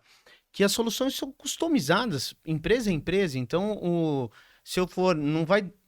As empresas antes estavam acostumadas a comprar pacotes prontos, ou seja, você citou aqui da pesquisa operacional. Eu quero, enfim, eu quero organizar fazer um corte de chapa de madeira numa indústria de móveis, por exemplo. E aí eu comprava lá um software e esse software me dava o corte que seria realizado. Para mineração de dados, a solução passa a ser mais customizada empresa a empresa. Existem fornecedores de soluções de mineração de dados, né? Então, se a gente pegar os grandes fornecedores de, por exemplo, de solução de banco de dados, é a Oracle, por exemplo, a IBM. Uhum. Essas empresas têm soluções na área de machine learning, mas só que não é aquele tipo de coisa que você chega na sua empresa, instalou lá e sai usando. Na verdade, o que você tem que... até a gente falou de gestão de projetos de mineração de dados. Como é que seriam as etapas de um projeto, né? Então, primeiro, a empresa ela tem que pensar, olha, que dados que eu tenho e que decisão que eu quero tomar, que tipo de análise que eu quero fazer. Né? Vamos pegar um exemplo aqui mais simples. Então, vamos pegar o exemplo do supermercado, que é mais fácil de todo mundo entender. Que é assim, ó, beleza, eu sou aqui um supermercado, eu tenho aqui esse banco de dados... E eu queria encontrar segmentos de clientes, né? Tipo assim, quem que seria... Quais são os segmentos que eu tenho? Na verdade, o supermercado nem sabe, né, que tipo de cliente que ele atende, né? Então, sei lá, será que eu tenho segmentos que são mais fiéis? Como é que eu faço? Se eu quiser fidelizar um cliente, o que eu faço? Então, o analista de dados, ele vai ter que conseguir olhar para a base de dados que o supermercado tem, treinar o algoritmo com essa base de dados e depois analisar as soluções. Então a dificuldade, por que os sistemas eles acabam sendo customizados? É porque cada empresa vai ter uma base diferente. O sistema de machine learning tem que ser treinado na base da própria empresa. Pode acontecer também, tá, Marco, que a gente tenha pessoas que contratem soluções que foram treinadas com dados externos. Também existe isso, né? Então a gente tem, por exemplo, os próprios modelos de linguagem que a gente usa, tipo ChatGPT, eles não são treinados com os dados de uma empresa só, eles são treinados com dados externos, né? Então tem soluções que funcionam assim. Por exemplo, se você contratar um sistema de identificação de objetos, né, por imagem. Então eles também são treinados com bancos de dados externos. Mas a maioria das empresas vai acabar precisando de alguma solução que é treinada no banco de dados dela. E aí o jeito que você vai extrair os dados, o jeito que você vai parametrizar os algoritmos, o jeito que você vai analisar a solução depende da pergunta que a empresa quer responder. Então quer dizer que todas essas etapas, por mais que elas aconteçam, todas essas etapas vão acontecer quase em todo o projeto, mas em cada empresa vai ser diferente. Legal. Eu estava numa palestra recentemente e a pessoa estava desenvolvendo para uma grande cooperativa daqui da nossa região um sistema exatamente utilizando inteligência artificial para identificação de áreas onde ela poderia atuar. Mas aí eu vou entrar num outro ponto. Ela não estava desenvolvendo sozinha, ela estava desenvolvendo, era um conjunto, então ela tinha que entender de programação, por exemplo, entender de estatística, entender de inteligência artificial, mas ao mesmo tempo ela tinha uma equipe de programadores trabalhando com ela. Dentro disso, eu entro numa outra área que eu sei que você trabalha também, que é a área de gerenciamento de projetos. Ou seja, qual que seria a importância dentro dessa grande área que é a mineração de dados, dentro das empresas também, do gestor de projetos, da pessoa que gerencia projetos para conseguir trabalhar com toda essa profusão de conhecimento? Então, num projeto como esse que você está falando, né? Então a gente tem. Na verdade, quando eu estava falando antes, pode dar a impressão que poderia ser feito tudo por uma pessoa só, né? Então a gente tem um projeto de mineração de dados, uma pessoa só faz tudo, né? O que seria o sonho, né? Seria muito mais Contrata fácil uma de pessoa gerenciar. só e... Aí a pessoa vai lá e faz tudo. Na verdade, é muito difícil isso, porque envolve muito trabalho braçal, às vezes de preparação de banco de dados, de geração de relatórios, de integração. Então tem muita coisa acontecendo, né? Então, nesse exemplo que você estava falando, então tem uma equipe, né? São pessoas que trabalham. E aí, além disso, essa mesma equipe não está fazendo, às vezes, um projeto só, né? Então, se você tem uma empresa na área de análise de dados, às vezes você está fazendo vários projetos com várias empresas ao mesmo tempo, compartilhando essas pessoas entre os projetos. E aí, para quem estuda gestão de projetos, já está enxergando, né, onde que entra o gerente de projetos aqui, porque o gerente de projetos ele tem que olhar, olha, tem, vamos supor, 3 projetos que eu estou fazendo de mineração de dados em 3 empresas diferentes, mas tem aqui quem que são as pessoas que estão nesse, quem que está nesse, quem que está nesse, em qual etapa que eu estou aqui. Então, em cada um dos projetos, qual é o requisito? O que o cliente quer no final? Em que etapa que está o projeto? Qual que foi o cronograma que a gente fechou? Então a gente tem, né, a gestão de projetos, ela acaba sendo crítica porque em projetos de desenvolvimento de software, né, que envolve desenvolvimento, historicamente já é mais crítico. Tanto que toda a gestão ágil de projetos surgiu para a área de software primeiramente, né? Só para vocês verem como que a gestão de projetos em software já é um pouco mais complicada. Então a gente precisa de gerentes de projeto que entendam de como que é um projeto na área de mineração de dados de uma forma mais geral.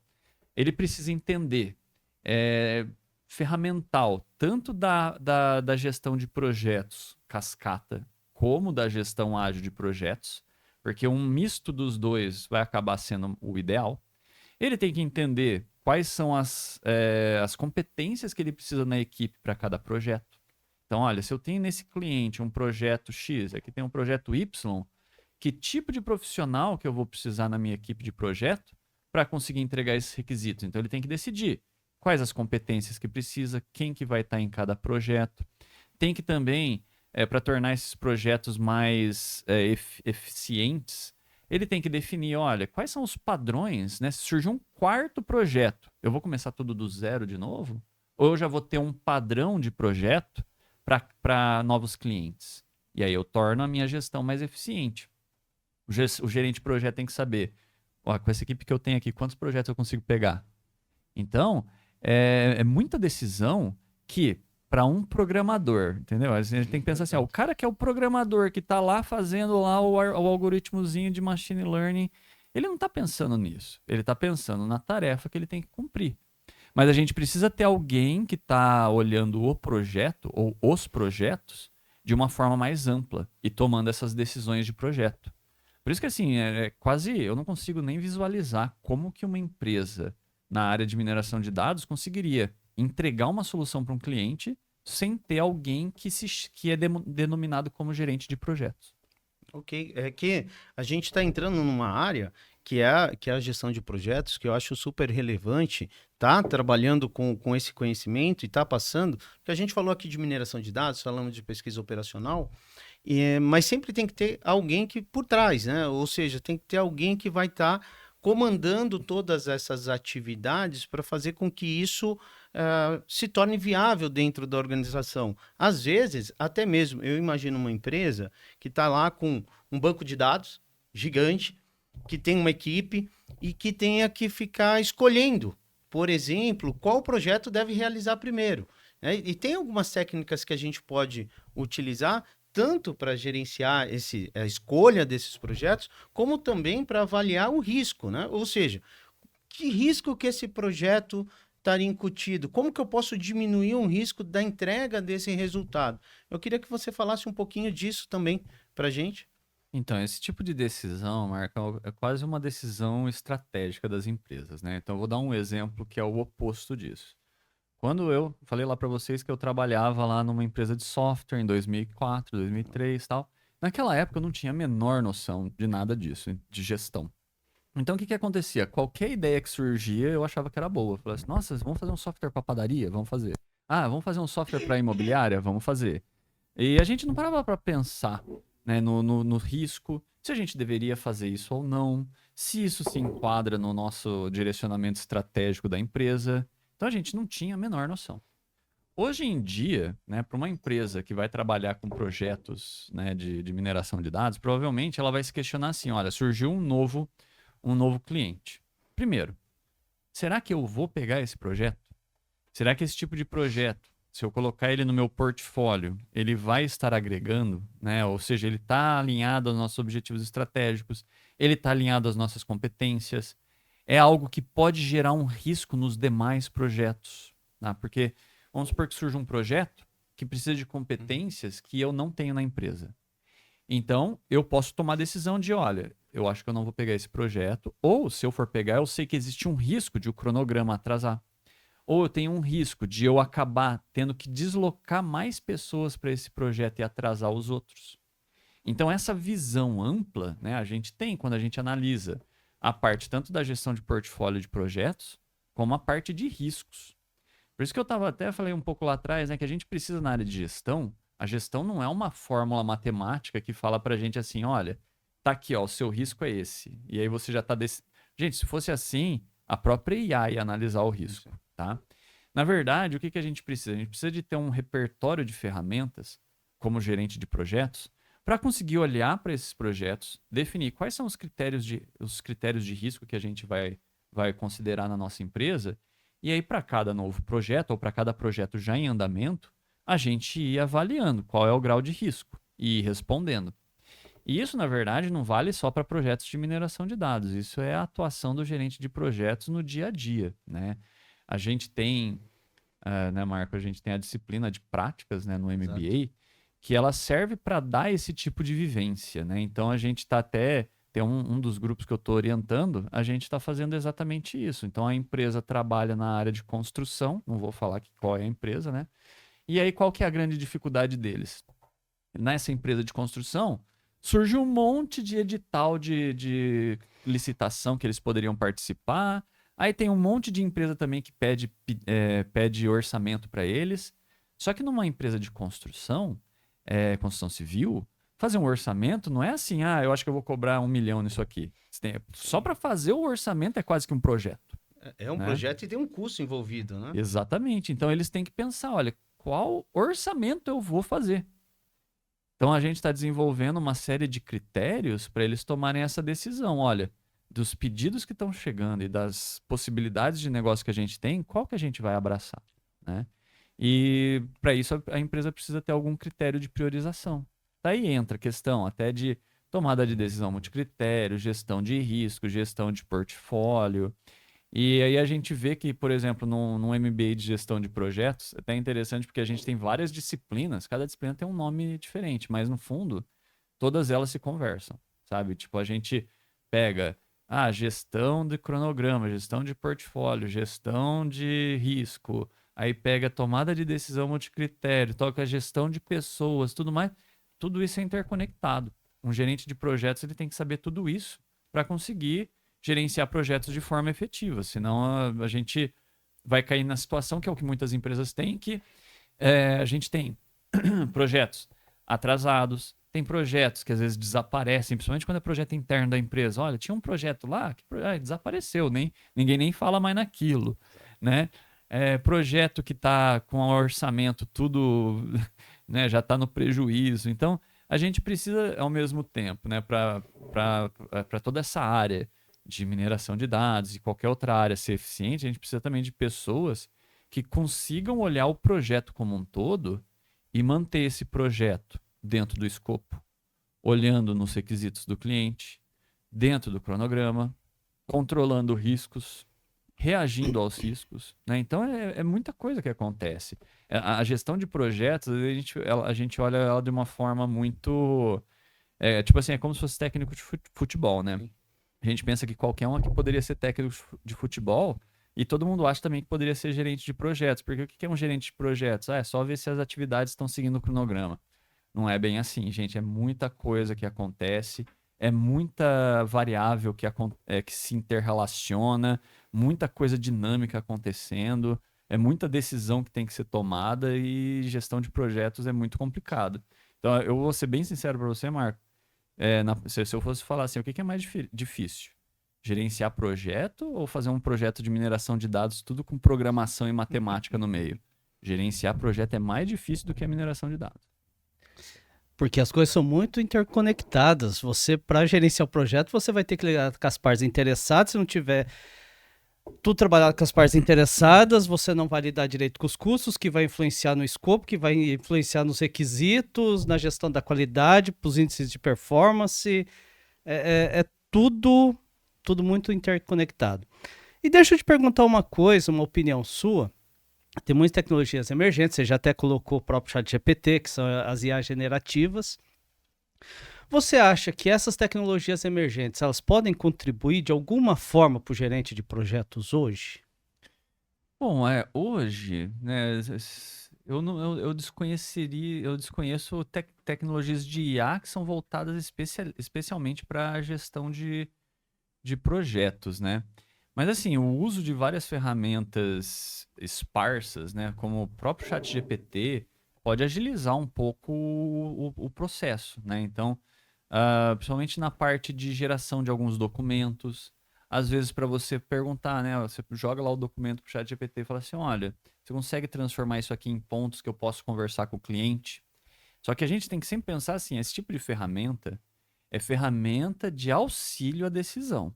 Exatamente. Tá, gente? O ChatGPT, ele não toma decisão pela gente. Sim. Ele vai mostrar alguns pontos, ele vai mostrar alguns direcionamentos, mas você que vai tomar a decisão no final. Então, não vale você ir lá tomar a decisão errada e falar, mas foi o ChatGPT que falou. Gente, quem toma a decisão são vocês. Então, o gerente de projetos, ele tem ao seu dispor essas ferramentas que podem acelerar alguns trabalhos, né? Mas ainda assim, a gestão de projetos é uma área muito humana ainda, sabe? É uma área diferente de você falar assim na área de computação, programar. Por que você pega o ChatGPT e ferramentas do mesmo tipo, né? Se pegar o Llama e outros modelos de generativos, eles são muito bons para gerar código de programação. Porque programação é uma coisa lógica, uma coisa formal. Então é muito mais fácil para o ChatGPT gerar um código de programação do que falar para ele assim, ó, gerencia esse projeto aqui para mim.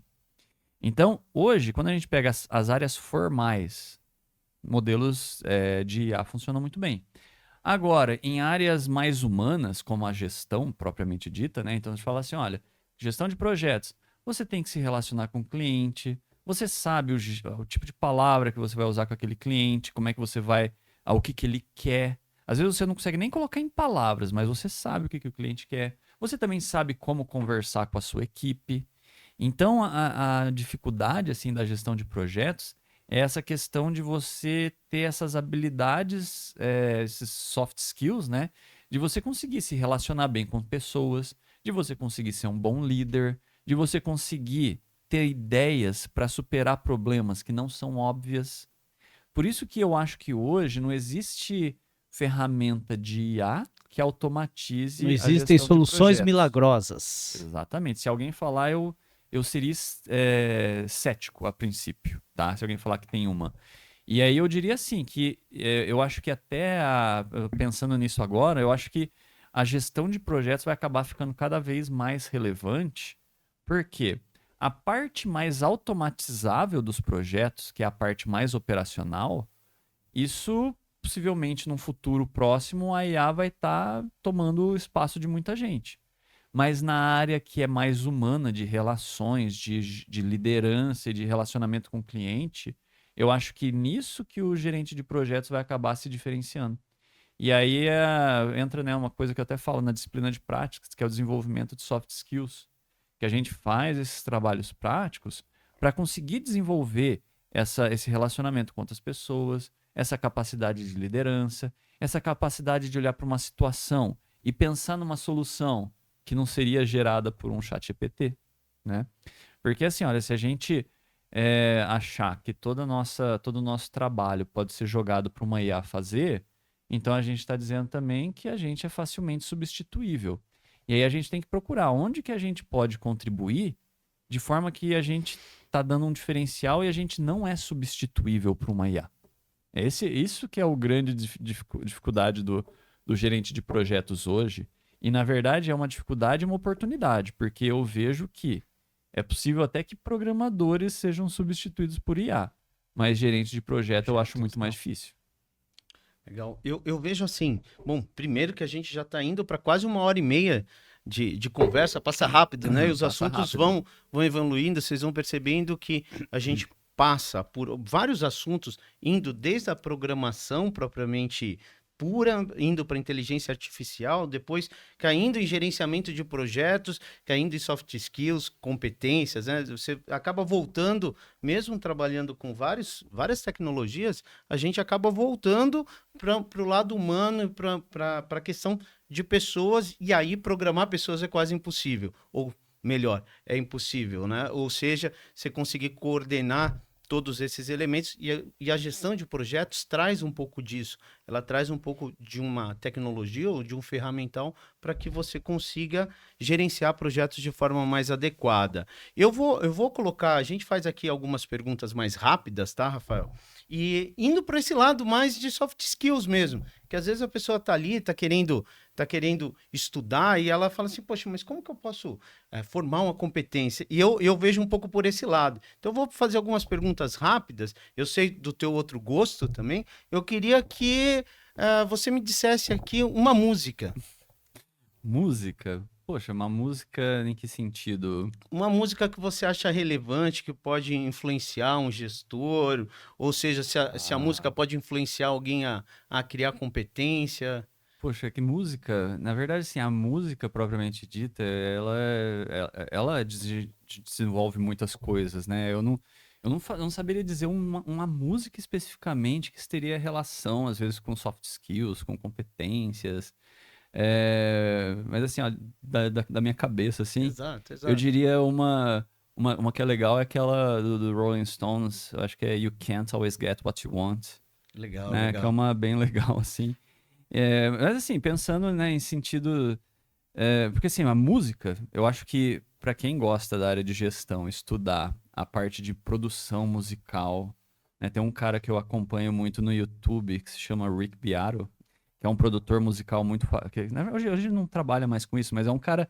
Ele é muito famoso no YouTube, ele foi um produtor musical, né, até os anos 2010, mais ou menos. E ele conta as histórias de como que funciona a indústria da música. Isso é muito interessante para quem gosta de entender como é que funciona o mercado, relação entre, né, concorrentes e tudo mais. Então a música também ajuda, se você quer ter uma banda, por exemplo. Eu tive banda também já na minha vida, não mais atualmente, mas também ajuda muito a desenvolver relação com pessoas, até gestão de expectativas e tudo mais, tá?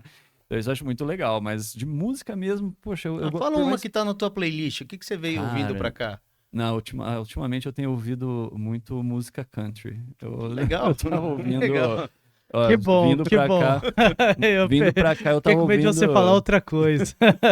Não, na verdade, vindo pra cá, tô ouvindo um disco do Chris Stapleton, né? O disco novo dele, eu acho que chama Higher. Não, eu vou dever o nome. Mas é muito bom o disco e, assim, eu gosto muito de rock também. Legal. Então eu ouço muito rock moderno, coisas atuais. Estou ouvindo o disco novo do Foster the People também. Enfim, eu gosto muito de música, assim, eu tô toda hora mudando e eu gosto de ouvir música nova, eu gosto de ouvir coisas recentes. Legal.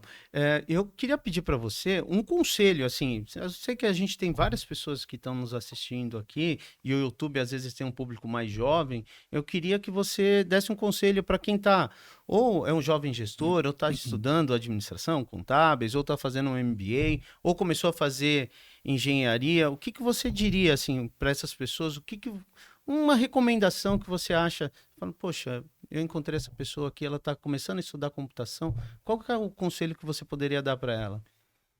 Então, essa questão de dar conselhos, vamos pensar em níveis de idade, né? Então, dependendo, aquelas pessoas mais novas, às vezes até antes de entrar na faculdade, eu acho que elas têm que buscar encontrar aquilo que elas sentem prazer de fazer, né? No sentido de encontrar, olha, se eu gosto, como eu contei lá da minha história, olha, eu gostava muito de desmontar as coisas e tal.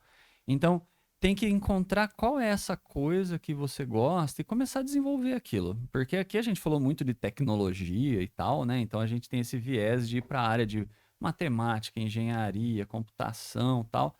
Mas eu acho que as pessoas elas têm que encontrar, olha, qual é aquela coisa que te traz prazer, porque até futuramente, né? Vamos supor que você fala assim, olha, eu gosto de música, né? A gente tá falando de música.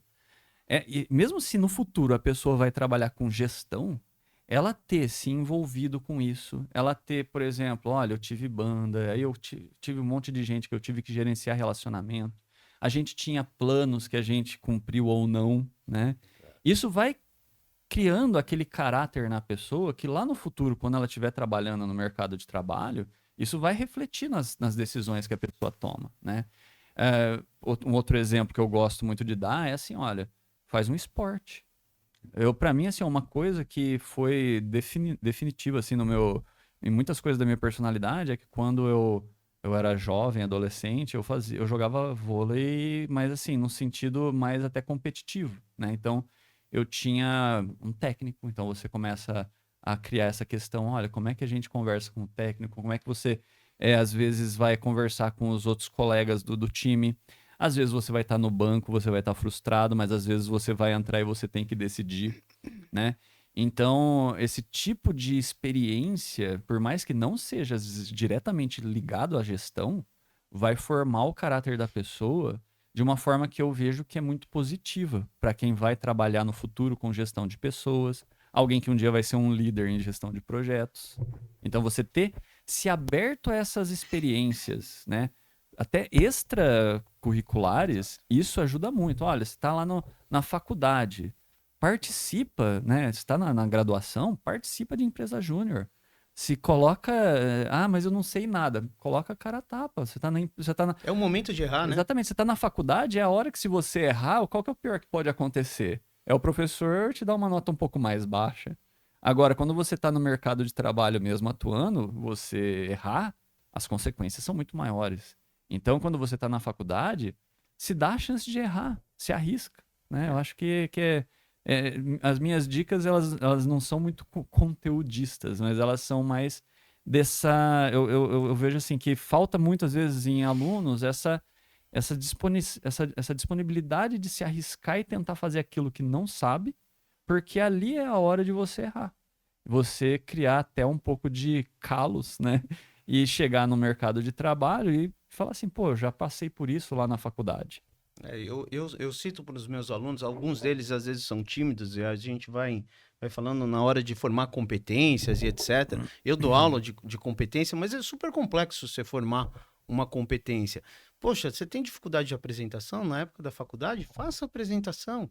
É um momento onde você pode se permitir a não ir tão bem e você vai formando um modelo, você vai passando por aquelas situações e vai diminuindo. Eu dou um exemplo da atlética, por exemplo, os alunos que estão ali só sabem o que é tomar decisão, né? Ou auxilia no processo de tomar decisão quem foi bater um pênalti numa final de campeonato lá do terceirão. Ali você vai olhar e vai falar assim, cara, se eu bater aqui e errar... É um processo que você vai ter que tomar decisão numa situação que você está estressado e aquilo vai formando um pouco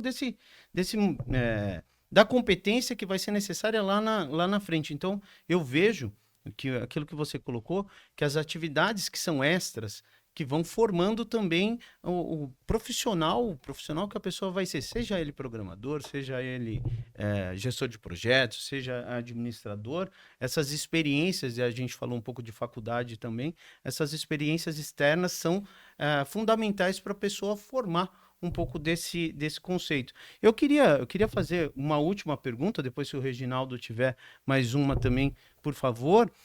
Eu queria que você falasse, enfim, se a gente não abordou algum tema aqui, que você tivesse vontade de falar, uma última fala sua, para você colocar para a gente.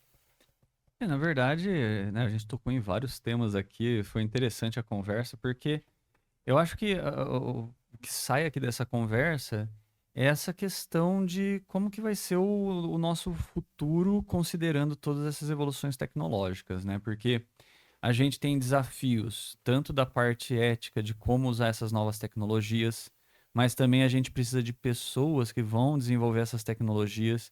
E é por isso que a gente precisa desenvolver, eu acho que nas pessoas, essa visão de como que a gente traz a tecnologia para o benefício das pessoas, né? Com essa consideração de privacidade, de segurança de dados, que a gente acabou nem entrando nesse assunto aqui, mas seria um outro debate de 1 hora, né? A questão de ética, a questão de igualdade, sem usar essas tecnologias só para beneficiar uma grande empresa, sabe? Então, eu acho que dessa conversa aqui, eu gostaria que as pessoas refletissem sobre isso. Se um dia você for trabalhar numa empresa de tecnologia, ou como gerente de projetos, ou como desenvolvedor na área de mineração de dados, na área de extração de conhecimento, que pense em como fazer isso com ética, sabe? Porque eu acho que assim, a maior parte dos debates que a gente vai ver assim em empresas de tecnologia daqui para frente vai ser isso, né? Por exemplo, olha, o ChatGPT foi treinado com dados que são de livros que estão disponíveis na internet e os direitos autorais dessas pessoas. Ele pode reproduzir simplesmente, gratuitamente, tudo que ele leu, né? Coisas desse tipo que a gente tem que se preocupar e pensar, porque eu acho que daqui para frente a gente está numa... às vezes é meio chavão falar isso, né? Mas eu acho que a gente realmente está num momento de mudança no mundo, que a gente está meio que direcionando como que vai ser o mundo daqui para frente usando toda essa tecnologia de informação que está surgindo. E no final das contas, quem que vai estar fazendo tudo isso são pessoas, né? E aí, para quem está assistindo aí, se você for essa pessoa, tome em consideração todos esses pontos, né? Principalmente questões éticas na hora de tomar suas decisões. Na verdade, eu gostaria de agradecer muito ao professor Rafael por ter abrilhantado esse podcast, trazendo muitos pontos relevantes sobre mineração de dados, estatística, questões sobre questões éticas, essa questão de regulamentação que hoje está bem forte, existem discussões hoje no Congresso sobre discussões de regulamentação, realmente isso é um ponto muito forte, né? Questões éticas que devem ser pensadas, até que ponto as pessoas, já existe a lei de proteção de dados, mas até que ponto essas machine learning, essa aprendizagem de máquina, elas podem interferir no nosso dia a dia? Até que ponto o celular pode ouvir as nossas conversas, né, para depois oferecer produtos para a gente quando a gente estiver fazendo qualquer tipo de pesquisa, né? Isso foi bastante interessante. Eu gostaria de agradecer muito pela conversa. Eu acho que foi bastante enriquecedora o nosso podcast hoje. Muito obrigado. Eu que agradeço também o convite e estou à disposição. Se um dia se vocês quiserem bater um papo ainda sobre outros assuntos, estou à disposição. Então, eu acho que aqui já fica novamente agradecendo o Rafael pelo tempo, que eu sei que é sempre escasso, tá? E por tudo que você falou aqui. E já deixo aqui o convite, porque eu acho que tem um segundo conjunto aí de informações, um segundo tópico, que foi a segurança de dados, que é a questão da ética, que a gente poderia ficar aqui conversando mais 1h30 tranquilamente, e que é sempre bom estar ouvindo a experiência de uma pessoa que fez graduação, mestrado, doutorado, pesquisador na área, produtor de conhecimento, trazendo aqui essa visão para a gente que está enfim, no mundo da gestão, no mundo da administração, focado às vezes somente em resultado. Então, acho que você chamou a atenção para uma questão que é essencial, que é a questão ética, e já deixo aqui o convite para a gente voltar a se encontrar. Pessoal, muito obrigado por vocês terem assistido, e fiquem atentos nas nossas redes sociais, tá? Que daqui a algum tempo a gente vai lançar mais alguns outros podcasts com outros professores também, para que vocês possam ter acesso a esse conjunto bem vasto de conhecimento. Obrigado a todos, boa noite ou boa tarde. Obrigado a todos por ouvirem o podcast V3 Business e Research. Gostaria de pedir para que todos sigam a gente nas nossas redes sociais, V3 UTFPR. Agradecer novamente ao professor Rafael. E é isso aí, gente. Até o próximo podcast. Um abraço. Um abraço. Valeu. Tchau, tchau.